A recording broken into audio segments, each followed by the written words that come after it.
मेरा नाम शंकर है और मैं एक छोटे से गांव शिवपुर उत्तर प्रदेश का रहने वाला हूँ। रोजी रोटी की तलाश में मैं अपने गांव से निकलकर बड़े शहर लखनऊ आ गया। यहाँ पहुंचकर मुझे एहसास हुआ कि मेरे पास कोई हुनर नहीं था और मैं बेरोजगारी की हालत में सड़कों पर भटक रहा था। तब मेरे एक पुराने गांव के दोस्त राजू ने मुझ पर मेहरबानी की और मुझे गाड़ी चलाना सिखाया।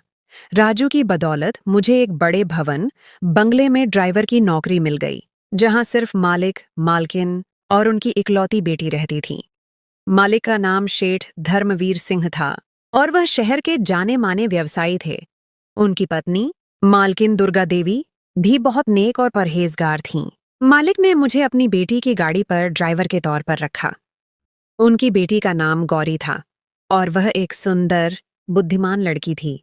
गौरी लखनऊ के एक मशहूर कॉलेज में पढ़ती थी। मेरा काम उसे रोजाना सुबह कॉलेज छोड़ना और शाम को वापस लाना था।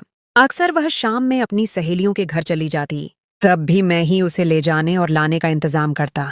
मैं एक गांव का सीधा सादा इंसान था और अपनी इज्जत के मामले में बहुत संवेदनशील था। मैंने कभी गौरी की तरफ आंख उठाकर भी नहीं देखा। मेरी नजरें हमेशा जमीन पर या सड़क पर टिकी रहती थीं। गौरी मुझसे रास्ते में अक्सर बातें करती और अपनी जिंदगी के किस्से सुनाती, अपनी सहेलियों के किस्से सुनाती और कभी-कभी तो अपने भविष्य के सपने भी बताती। मैं सिर्फ सिर हिलाकर जवाब देता या कभी बहुत जरूरी हो तो एक दो शब्दों में बात खत्म कर देता। वह पढ़ाई में बहुत तेज थी और हमेशा अपनी क्लास में प्रथम आती थी। गौरी एक ऐसे घर में पैदा हुई थी जहां उसे हर चीज आसानी से मिल जाती थी। जब उसने नई गाड़ी की फरमाइश की तो उसके पिता ने फौरन उसे एक नई चमकती हुई मर्सिडीज खरीद दी। गौरी ने खुशी से मुझे दिखाया, देखो शंकर जी, मैंने तुम्हारे लिए नई गाड़ी ली है। मैं हल्का सा मुस्कुरा दिया। उसकी इस बात में एक मासूम सी शरारत थी। गौरी अक्सर बातों बातों में मुझे छेड़ती और मुझसे बेतकल्लुफ होने की कोशिश करती, लेकिन मैं हमेशा अपनी सीमा में रहता। कभी उसे यह महसूस न होने देता कि मैं उसकी किसी बात का गलत मतलब निकाल रहा हूं। वह जब भी खरीदारी करने जाती, मेरे लिए और मेरी छोटी बहन के लिए कुछ न कुछ जरूर लाती, क्योंकि उसे मालूम था कि मेरी छोटी बहन लक्ष्मी की शादी होने वाली थी। वह एक बार मेरी बहन के लिए एक खूबसूरत सा लहंगा लेकर आई और बोली, शंकर जी, यह लक्ष्मी के लिए है, कहना गौरी दीदी ने दिया है। मैं उसके व्यवहार और आदतों से बहुत प्रभावित था, लेकिन मुझे क्या खबर थी कि यही गौरी एक दिन मेरे चरित्र को दागदार कर देगी। एक अप्रत्याशित मोड़ और अनिश्चित परिस्थितियां। गौरी की कम उम्र में ही शादी तय हो गई थी और वह जल्द ही अपनी मौसी के बेटे से ब्याही जाने वाली थी। उसके होने वाले पति का नाम राजेश था। वह अक्सर गाड़ी में फोन पर अपनी सहेलियों से राजेश के बारे में बातें करती, कभी उसकी खूबियां गिनाती तो कभी उसकी शरारतें सुनाती। मैं हमेशा इन बातों से बेखबर रहने की कोशिश करता और अपना ध्यान सड़क पर रखता। एक दिन मालिक और मालकिन को अचानक दिल्ली जाना पड़ा। मालिक के बड़े भाई, जो दिल्ली में रहते थे, बहुत बीमार थे और आखिरी वक्त में अपने भाई को देखना चाहते थे। गौरी की परीक्षाएं सिर पर होने की वजह से माता पिता उसे घर पर ही छोड़ने पर मजबूर थे। जाते हुए मालिक ने मुझे यह जिम्मेदारी सौंपी कि मैं गौरी को कॉलेज लाने ले जाने का काम पूरी ईमानदारी से करूं और उसका ख्याल रखूं। मैं 2 साल से उनके साथ काम कर रहा था और वह मुझ पर बहुत भरोसा करते थे। उन्हें मालूम था कि मैंने कभी उनकी बेटी की तरफ गलत नजर से नहीं देखा। मालिक और मालकिन 1 महीने के लिए दिल्ली चले गए और मैं पूरी ईमानदारी के साथ अपनी जिम्मेदारी निभाने लगा।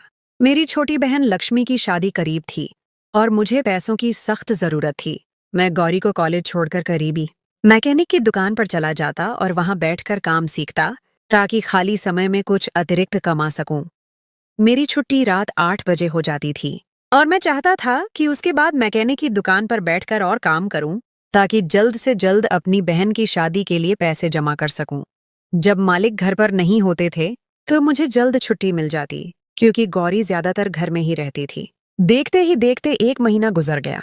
मालिक के बड़े भाई जिंदगी की बाजी हार गए। उसी रात गौरी का मुझे फोन आया। उसने कहा कि उसकी तबीयत ठीक नहीं है और मुझे फौरन उसके पास आना चाहिए, शायद डॉक्टर के पास जाना पड़े। गौरी की बात सुनकर मैं परेशान हो गया। रात के इस पहर बंगले के अंदर जाना उचित नहीं था, लेकिन बीमारी की हालत में, खासकर ताऊ जी की मौत के गम में, मैं गौरी को अकेला नहीं छोड़ सकता था। मैंने अपने दिल पर पत्थर रखकर बंगले के अंदर कदम रखा। मैं पूरी रात उसके साथ रहा और उसका ख्याल रखता रहा। वह तेज बुखार में तप रही थी और आधी बेहोशी की हालत में थी। मैं सुबह तक उसके पास बैठा रहा। जब उसकी हालत कुछ बेहतर हुई तो मैं वापस अपने क्वार्टर में चला आया। उस रात मैंने गौरी को एक भगवान कृष्ण की मूर्ति दी थी, जो मेरे पास हमेशा रहती थी, और कहा था कि इसको अपने पास रखना, ये तुम्हारी रक्षा करेगी और तुम्हें सुकून देगी। एक नया आरोप और हैरान कर देने वाली सच्चाई। समय तेजी से गुजरता रहा और उस दिन के बाद से गौरी की तबीयत कुछ ठीक नहीं रहने लगी। वह बहुत खोई खोई सी रहने लगी। मुझे लगा शायद वह अपने माता पिता की जुदाई में परेशान है। उसके कॉलेज के नतीजे भी प्रभावित होने लगे थे। टीचर्स ने भी घर पर शिकायत की कि गौरी पढ़ाई में ध्यान नहीं दे रही। मालकिन ने फोन पर मुझसे पूछा कि क्या गौरी ठीक है, तो मैंने उसे यह कहकर टाल दिया कि वह अपनी पढ़ाई को लेकर परेशान है। लेकिन मुझे क्या खबर थी कि हकीकत कुछ और ही थी। मालिक ने और 1 महीना अपने भाई के बच्चों के पास गुजारा और पूरे 2 महीने बाद वह दोनों घर वापस आए। मैं उन्हें देखकर बहुत खुश हुआ, लेकिन उस वक्त मेरे पैरों तले जमीन खिसक गई जब मालिक ने पास पड़ा डंडा उठाकर मुझे बुरी तरह पीटना शुरू कर दिया। वह मुझे भला बुरा कहते जा रहे थे और मारते जा रहे थे। मुझे समझ नहीं आ रहा था कि मुझसे ऐसी कौन सी गलती हो गई है कि मालिक इस कदर गुस्से में हैं कि मेरी बात भी सुनने को तैयार नहीं। और जब मुझे पूरी बात पता चली तो ऐसा लगा जैसे किसी ने मेरे पैरों तले जमीन खींच ली है। गौरी ने मुझ पर यह आरोप लगाया था कि मैंने उसके साथ जबरदस्ती की है और वह गर्भवती है, और उसने डर के मारे यह बात अपने माता पिता को फोन पर नहीं बताई ताकि मैं उसे कोई नुकसान न पहुंचा सकूं। यह सुनकर मेरे दिल पर मानो बिजली गिर पड़ी। मैंने हैरत से गौरी को देखा जो कमाल से झूठ पर झूठ बोल रही थी।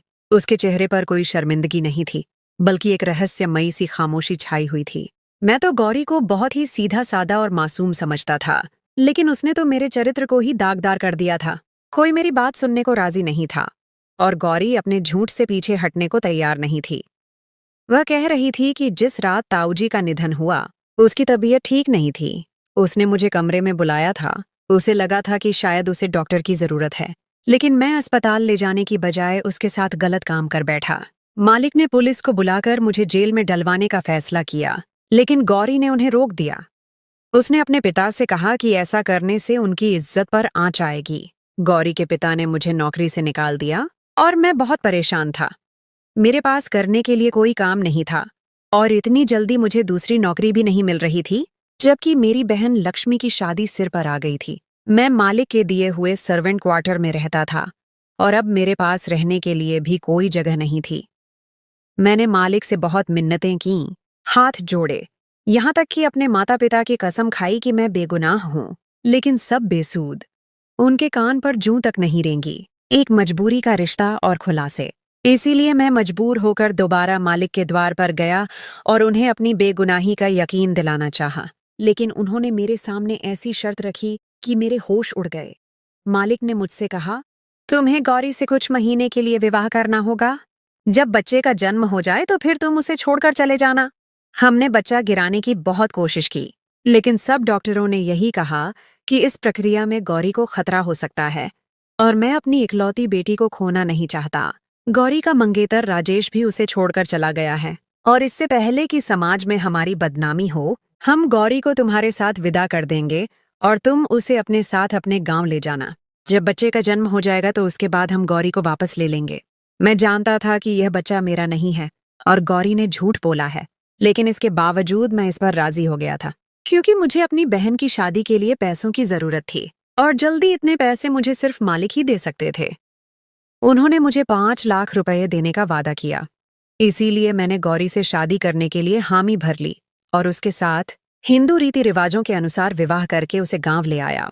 इसमें कोई बड़ा उत्सव नहीं हुआ, बस एक छोटी सी रस्म हुई। गौरी बहुत शांत थी। मैंने भी गांव पहुंचने तक सारा रास्ता उससे कोई बात न की थी। विवाह के फौरन बाद हम दोनों गाड़ी के जरिए गांव आ गए थे।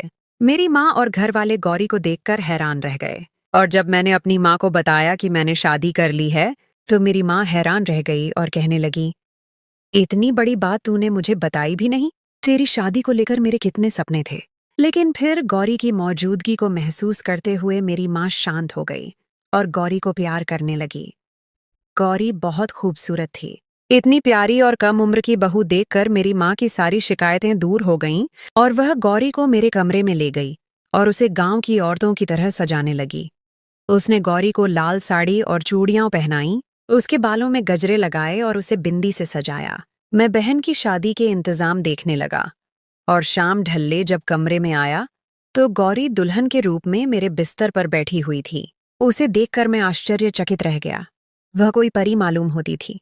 पहली नजर में ही मैं अपनी पत्नी पर दिल हार बैठा था, लेकिन मैं भूल सकता था कि मेरी इसी पत्नी ने मुझे किस तरह चरित्रहीन साबित किया है। मैं उसके करीब बिस्तर पर आकर बैठा तो वह डर के मारे कांपने लगी। उसे अच्छे से मालूम था कि उसने मुझसे किस तरह शादी की है। मैं उससे पहले कि उससे कुछ कहता, वह खुद ही रोने लगी और मेरे पैरों में बैठ गई। उसके आंसू मेरे दिल पर गिर रहे थे, क्योंकि मैंने उसे हमेशा ही बहुत सच्चा और अच्छा पाया था। गौरी रोते हुए मुझसे कहने लगी कि उसने जो आरोप मुझ पर लगाया है उसके लिए शर्मिंदा है और उसे अपनी गलती का पूरी तरह एहसास है, लेकिन यह सब कुछ उसने मुझे बदनाम करने के लिए नहीं किया, बल्कि बहुत ही मजबूरी में किया है। मैंने गुस्से भरी निगाहों से गौरी को देखा और उसे साफ शब्दों में कह दिया, तुमने कितनी मजबूरी में ही यह सब क्यों न किया हो, लेकिन तुम्हारे इस कर्म से मेरी इज्जत 2 कौड़ी की भी न रही। तुम अपने पाप को मेरे सिर थोप कर निर्दोष बन गईं और मैं बेगुनाह होते हुए भी अपने मालिक की नजरों में गिर गया। मैं चाहकर भी तुम्हें कभी माफ नहीं कर पाऊंगा, लेकिन मैं इतना छोटा दिल वाला नहीं हूं कि अपनी विवाहित स्त्री के साथ कोई ज्यादती करूं। इसीलिए तुम इस कमरे में आसानी से रह सकती हो। तुम्हें किसी चीज की कोई तकलीफ नहीं होगी और जब तुम अपने पाप को इस दुनिया में ले आओ तो यहां से जाने पर भी आजाद होगी। मैं खुद तुम्हें तुम्हारी संतान के साथ तुम्हारे घर छोड़ आऊंगा। मैं गौरी को अपने पैरों से उठाकर बिस्तर पर बिठाते हुए कमरे से बाहर निकलने लगा। जब गौरी के शब्दों ने मेरे पैरों को जंजीर कर दिया, वह कहने लगी, मैंने कोई पाप नहीं किया है कि जिसकी पैदाइश तक मुझे यहाँ इंतजार करना पड़े। नहीं, मैंने आपको आपके मालिक की नजरों में गिराया है, बल्कि आपके मालिक तो आपसे बहुत प्रेम करते हैं और वह आप पर सबसे ज्यादा भरोसा करते हैं, और इसीलिए आपके मालिक ने अपनी जिंदगी की सबसे कीमती चीज आपको सौंप दी है और मुझे यह आदेश दिया था कि मैं शादी के बाद आपको सारी सच्चाई बता दूं। गौरी की बातों ने मुझे हैरान कर दिया था।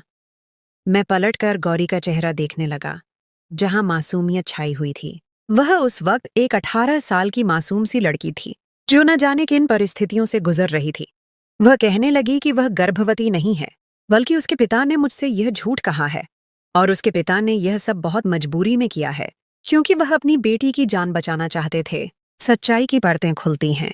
गौरी मेरे करीब आकर मेरा हाथ अपने हाथों में थाम लिया और मुझे अपने साथ लिए बिस्तर पर बैठ गई। गौरी बहुत धीमे लहजे में मुझे अपनी सच्चाई बता रही थी और मैं गुमसुम सा उसकी बात सुन रहा था। गौरी कहने लगी कि उसकी मौसी ने बचपन से ही अपने बेटे राजेश के लिए उसका रिश्ता मांग रखा था और गौरी के पिता ने अपनी साली की अच्छी आदत देखकर गौरी का रिश्ता अपनी पत्नी के भांजे से तय कर दिया था। हिंदू धर्म में ऐसे रिश्ते बहुत आम हैं और इसमें कोई बुराई भी नहीं है, लेकिन समय गुजरने के साथ साथ गौरी के पिता को अपनी गलती का एहसास हुआ, क्योंकि गौरी का मंगेतर राजेश माता पिता का इकलौता बेटा होने की वजह से बहुत ही ज्यादा बिगड़ चुका था। उसके पास न ही पैसे की कमी थी और न ही कोई रोक टोक करने वाला था। राजेश की माँ कभी भी अपने बेटे को गलत बात पर न टोकती, और जैसे जैसे राजेश उम्र की सीढ़ियां तय करता जा रहा था, वह और भी अविनीत होता जा रहा था। वह शराब पीता था और जुआ खेलता था और अक्सर देर रात घर आता।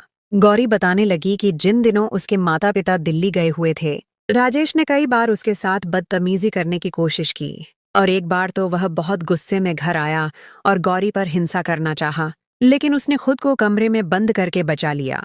वह कॉलेज से भी गायब रहने लगा और लड़कियों को परेशान करता था। और जिस रात उसके ताऊजी का निधन हुआ, उससे एक शाम पहले भी राजेश ने अपने दोस्तों के साथ मिलकर गौरी को परेशान करने की कोशिश की और बंगले के अंदर घुसने की कोशिश की, जिससे वह बहुत भयभीत हो गई और इसी से वह बुखार में ग्रस्त हो गई। उसे समझ नहीं आ रहा था कि वह अपने बचाव के लिए क्या करे, क्योंकि उसे डर था कि राजेश उसके अकेलेपन का फायदा उठाकर दोबारा घर में दाखिल हो सकता है।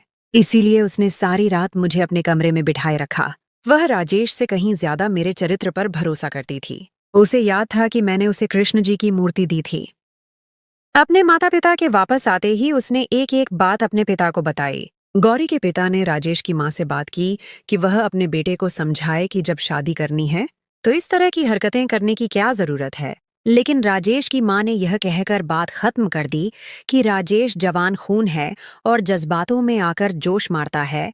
बच्चे हैं, थोड़ी बहुत गलतियां तो करते हैं।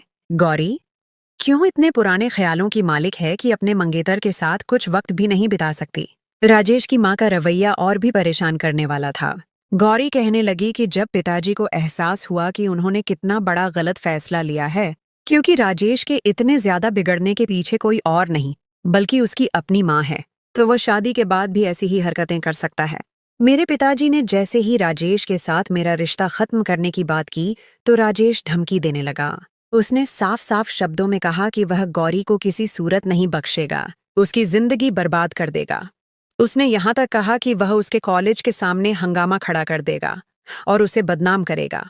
पिताजी मुझे लेकर बहुत ज्यादा परेशान थे। तब उन्हें लिविंग रूम के शीशे के पार तुम गाड़ी साफ करते दिखाई दिए। मैंने पिताजी को यह भी बताया था कि ताऊजी के निधन वाली रात तुमने सारी रात बैठकर मेरी रक्षा की थी। पिताजी को अंदाजा हो गया था कि तुम एक पक्के चरित्र के मालिक हो, एक ईमानदार इंसान हो। इसलिए पिताजी ने यह फैसला किया कि वह तुमसे मेरी शादी करवा दें और राजेश से फौरी तौर पर छुटकारा हासिल कर लें। लेकिन राजेश यह शादी इतनी आसानी से नहीं होने दे सकता था। इसीलिए पिताजी ने मौसी को यही बात बताई कि तुमने मेरी इज्जत पर हमला किया है और मैं गर्भवती हूँ। मौसी ने खुद ही यह रिश्ता तोड़ दिया क्योंकि वह इज्जतदार लोग ऐसी लड़की को बहू नहीं बना सकते थे। पिताजी तुम्हें पहले ही दिन सारी हकीकत बता देना चाहते थे, लेकिन पिताजी को डर था कि अगर तुमने शादी से इनकार कर दिया तो वह क्या करेंगे। राजेश से बचने का कोई और रास्ता नजर नहीं आ रहा था। इसीलिए पिताजी ने जानबूझकर तुम्हें देखते ही मारना शुरू किया और तुम पर गलत आरोप लगाया और तुम्हें नौकरी से निकाल दिया, क्योंकि पिताजी जानते थे कि तुम्हें पैसों की बहुत जरूरत है। पिताजी को यकीन था कि तुम खुद ही पलटकर वापस आओगे तो वह शादी की शर्त रख देंगे। पिताजी का प्लान कामयाब हो गया था और जब तुम्हें शहर में कोई ठिकाना न मिला तो तुम खुद पिताजी के दर पर चले आए और पिताजी ने शादी की बात रखकर अपना मसला हल कर लिया। पिताजी ने मुझे विदा करके इसीलिए तुम्हारे साथ गांव भेज दिया ताकि उनका बेटा राजेश हमें कोई नुकसान न पहुंचा सके। पिताजी जानते थे कि तुम एक बड़े दिल के मालिक हो और सारी सच्चाई जानने के बाद तुम मुझे स्वीकार कर लोगे। पिताजी को तुम्हारी सही परख थी और पिताजी पहले ही दिन से यह कहते थे कि तुम बिल्कुल भी लालची आदमी नहीं हो बल्कि एक पक्के चरित्र के नेक इंसान हो। तुम चाहो तो मैं यह बात साबित कर सकती हूँ कि मैं गर्भवती नहीं हूँ और न ही किसी नामहर्म ने मुझे कभी हाथ लगाया है। बहुत मजबूरी में पिताजी ने मुझे तुम्हारे विवाह में दे दिया है और मैंने अपने पूरे दिल से तुमसे विवाह किया है क्योंकि मैं खुद भी तुम्हारी अच्छाई की गवाह हूँ। हो सके तो मुझे और मेरे पिता को बस एक झूठ के लिए माफ कर दो। गौरी की आंखों से आंसू टपक रहे थे और मुझे उन आंसुओं में एक बाप बेटी की बेबसी दिखाई दे रही थी। मैंने गौरी को फौरन कहा, तुम बहुत ही प्यारी लड़की हो जिसे शायद भगवान ने इस तरह मेरे नसीब में लिखा था। मैंने उसके आंसू पोंछे और उसे गले लगा लिया। उस लम्हे मुझे महसूस हुआ कि मेरा रिश्ता उससे सिर्फ एक कागज का नहीं बल्कि आत्मा का है, खुशियों का आरंभ और एक नया अध्याय। मेरी माँ ने बहन की शादी की रस्मों के साथ साथ मेरी भी शादी की रस्में शुरू कर दीं। पूरा गांव खुशी से झूम उठा। मैं हर दिन अपनी पत्नी को गांव के रीति रिवाजों के हिसाब से सजता संवरता देखकर निहाल हो रहा था। गौरी भी गांव की सादी जिंदगी से बहुत जल्द घुल मिल गई और सबसे मिलजुल कर रहने लगी। उसे गांव की औरतों ने कढ़ाई का काम सिखाया और वह भी हाथ से बनी चीजें बनाने लगी। गौरी ने अपने पिता को फोन करके बताया था कि यहाँ हमारी शादी की रस्में हो रही हैं, तो उसके माता पिता भी खामोशी से मेरे गांव चले आए थे और वह भी हमारी शादी में शरीक हो रहे थे। मेरे मालिक ने आते ही हाथ जोड़कर मुझसे अपने की माफी मांगी थी, लेकिन मैं तो उन्हें पहले ही माफ कर चुका था। मैं खुद एक बहन का भाई था और मुझे अच्छी तरह अंदाजा था कि कोई भी पिता या भाई अपनी बेटी की शादी किसी भी ऐसे व्यक्ति से नहीं कर सकता जो बदकिरदार और अय्याश हो। राजेश को जब हमारी शादी की खबर मिली तो वह गांव आया और मुझे और गौरी को नुकसान पहुंचाने की कोशिश की, लेकिन गांव वालों ने उसे भगा दिया। बाद में मालिक ने पुलिस में शिकायत की और राजेश को गिरफ्तार करवा दिया। इस तरह गौरी और मैं हमेशा के लिए सुरक्षित हो गए और हमारी मोहब्बत और भी गहरी होती गई। एक महत्वपूर्ण सबक और जीवन का संदेश। एक बात जो मुझे अच्छी तरह समझ आ गई थी कि अपने बच्चों की किस्मत के फैसले उनके बचपन में नहीं करने चाहिए क्योंकि बड़े होकर वह न जाने कौन सा रास्ता अपनाए, उनके दिल में किसी और की मोहब्बत घर कर जाए।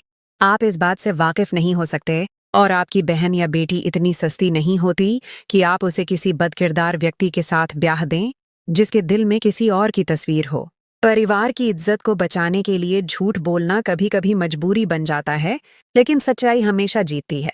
यह कहानी हमें सिखाती है कि जिंदगी में रिश्ते सिर्फ खून के नहीं होते, कभी कभी मजबूरी और हालात भी ऐसे रिश्ते बना देते हैं जो दुनिया की हर ताकत से ज्यादा मजबूत होते हैं। गौरी और शंकर की यह दास्तान सच्चाई, प्रेम और निष्ठा की एक ऐसी मिसाल है जो हमें याद दिलाती है कि सच्चे दिल से किया गया कोई भी काम व्यर्थ नहीं जाता, और धर्म, कर्तव्य और कर्म कार्य का फल हमेशा मिलता है। तो दोस्तों, यह थी शंकर और गौरी की दिल को छू लेने वाली कहानी। अगर आपको ये कहानी पसंद आई हो तो वीडियो को लाइक करें और चैनल को सब्सक्राइब करना न भूलें, ताकि आप ऐसी और भी दिल छू लेने वाली कहानियां सुन सकें। आपके विचार जानना चाहेंगे कि इस कहानी में सबसे ज्यादा किस चीज ने आपको प्रभावित किया।